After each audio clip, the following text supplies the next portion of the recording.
Hey, welcome back, everyone. It is time for another red hot covered call car session video. I'm on the road. I want to talk covered calls. Hey, look, I have not been able to get behind the mic. I have been so busy in life, in the stock market, I just have not been able to get behind the mic and get you cats another red hot covered call video. But that doesn't mean I'm not making trades, and we're going to talk about 3 of them today, and I hope you learn something. But hey, look, before we get going, if you like what we're doing here at the channel, I want you to subscribe to the channel. And hey, look, man, if you like this video today, bang that like button. It lets me know you like what I'm doing. And we are doing a lot. You know, I like to go to YouTube just like you, looking for the next covered call video that'll up my game. I do it just like you. So what I do is I go to YouTube and I'll type in covered calls for income, looking for those new videos for which I can get that little morsel of information to help me up my game. Hey, look, I may have done over 400 trades over the past 2 years, but look, I'm always looking to better my game because I'm not an expert. I may have tons of experience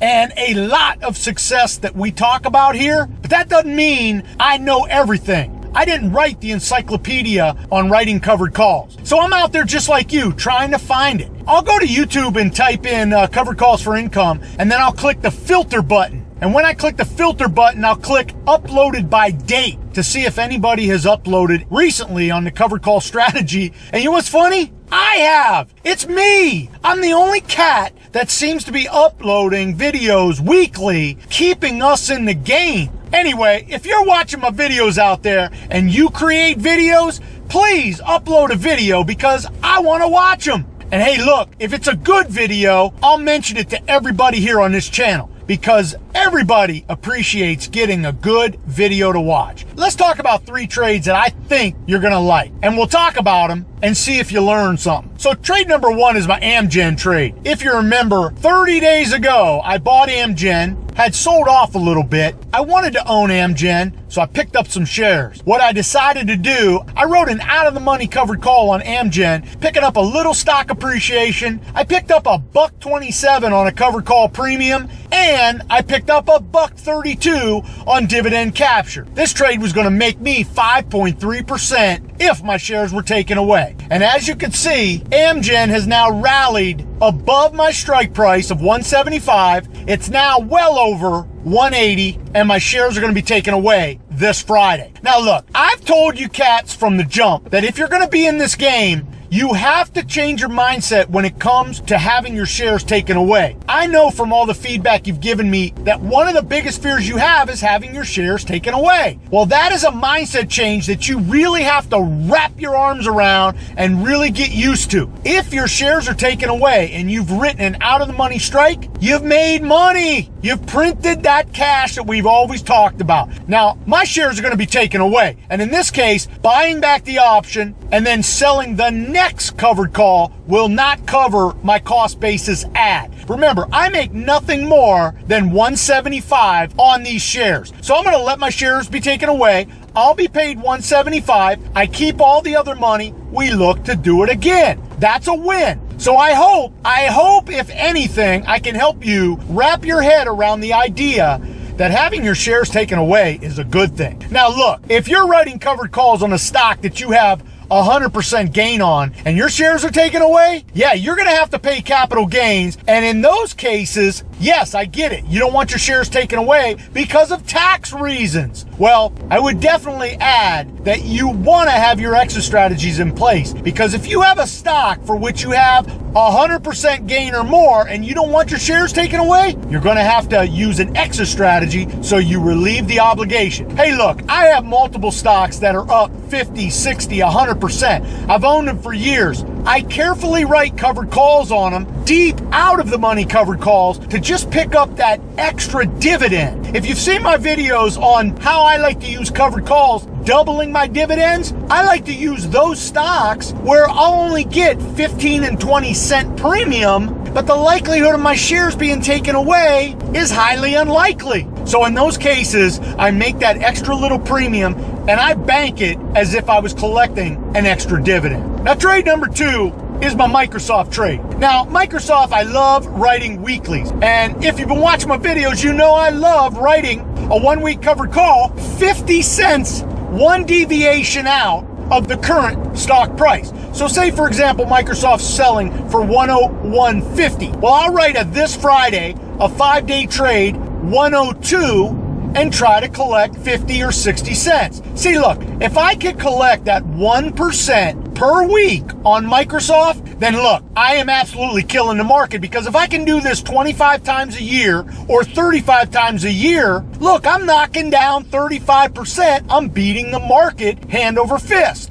And if you can do it even more than 30 times, hey, God love you. I'm trying to be realistic. I don't think I could do it 52 times a year. But if I can do it 20 and 25 and 30 times a year, collecting 1%, look, I'm going to be beating the market every time. And because I like Microsoft, I'll buy 500 shares or 1,000 shares. And when I collect that $1 per week, hey, look, that's real money. Now look, I love to collect my crumbs of $150 a trade and try to do 5 and 6 of them at a time. But look, Microsoft is one of those stocks that trades in that nice range. It has huge volume, so I'm able to get in and out of the trades. Now look, whether Microsoft fits your risk profile or not, all I can say is I like Microsoft, I use Microsoft, and in this case, when Microsoft was trading at 101.50, I wrote a 102 this Friday covered call, collecting 53 cents. Now here's the hook. I think Microsoft could go higher, but you never know, right? The stock has rallied from $97 up to 102, so it could peel back. So what did I do? Instead of writing covered calls on all my shares, what I did was I wrote 4 contracts for this Friday, picking up 53 cents. Hey, look, if Microsoft does not reach 102, I keep my shares, I keep the premium. We look to do it next week. If Microsoft goes above 102, not a problem. I collect that money, I collect the 102, but here's the deal. I still have 500 shares, and I'll be looking to write 5 more contracts for next Friday. We keep doing this time and time again, and that's why I call it my cash printing machine. Now, the third trade, this will be quick. Wynn has fallen off the table about 15 bucks. Now, I love Wynn, and I've traded it multiple times. Here's the deal with Wynn. It's trading damn near 200 bucks, but it just can't close the day above 200 bucks. So that resistance line is like a cement wall. So when it was at about 197 and it was just trading sideways, the news came out that Macau's numbers for this month are going to be down. Wynn fell 10 bucks to 182x. I wrote a cash secured put, 22 days, 172.50. I pick up $1.70 cash secured put. I'm looking to pick up that crumb, and I never expect to be assigned the shares. I actually think Wynn could fall down to about 172, 173, but as we get closer to that 22 days, and if the market trades sideways, they'll rally Wynn back to 192, 193, because Wynn has growth, and they had some great earnings, and I suspect the same thing will happen this time. So for me, that's a cash secured put that I don't ever expect to be assigned the shares. But look, if I am, I get Wynn at a huge discount, and we'll look to write a covered call. In fact, we'll be looking to write weekly covered calls on Wynn, doing the same thing I do with Microsoft. Now, hey, look, I hope you learned something with this video, but more importantly, if you like what we're doing here at the channel, and we do it frequently, I want you to subscribe to this channel, because we're going to be doing more with the upgraded CTP dashboard coming out after I return from my European vacation. The CTP dashboard upgraded version is going to have exclusive content that you cats are going to want to be a part of. Hey, look, you need to up your game, and you need to stay motivated, and you need, quite frankly, you need to be jacked up. And I hope when you watch my videos, I do just that for you. I will come back with an even better video next week on how I pick my stocks. Yes, how I pick my winning stocks. We're going to do a nice video next week. I told you 2 videos ago that I had some slides working. I am going to show you that video next week, so you need to be a part of it. You really need to learn this stuff if you're going to need to to make that extra income in retirement. You know, look, all the experts are going to tell you that you're going to take your nest egg and you're going to try to use 3 and 4% of that nest egg as dividend income in retirement. I want you to think about that for a minute. You're going to need, think about that for a second. A very healthy portfolio of $1 million will generate $30,000 a year in retirement. And you got to pay taxes on that. Look, that isn't much in today's world.